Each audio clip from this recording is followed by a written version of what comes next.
জানুৱাৰী মাহৰ প্ৰথমটো ৰাতিপুৱা এনেকৈ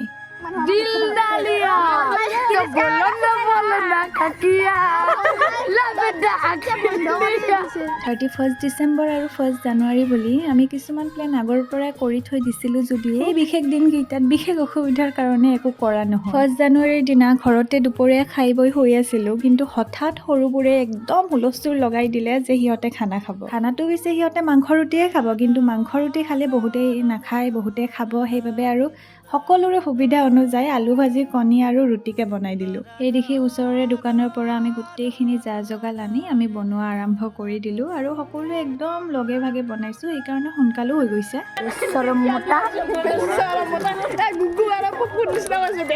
ইহঁতে প্ৰথমতে আমাক খং তোলাই ল'ব দেই, কিবা কিবি কৰি মেলি মানে উল্টা পাল্টা কিবা কিবি কাম কৰিব, আমাৰ খং উঠিব। যেতিয়া আমাৰ খং উঠিব সিহঁতৰ কোনোবাটোৱে কান্দিব, কোনোবাটোৱে গান গাব, কোনোবাটোৱে কিবা হাঁহি উঠা কথা ক'ব, মুঠতে আমাক যেনেকৈ নহওক হহুৱাব আৰু। অৱশ্যে ইহঁতকেইটা নহ'লে কিন্তু আমাৰ খানাখনে একদম খালী খালী লাগিল হয়। জ্বালাটো বানাই ভাল লাগছে না দে। যি নহওক সন্ধিয়ালৈকে খানা নোহোৱা বুলি ভাবি ৰাতিলৈকে সৰুকৈ আমাৰ এটা 1 জানুৱাৰীৰ দিনা খানা হ'ল। বাৰু আজিলৈ আহিছোঁ, বাই।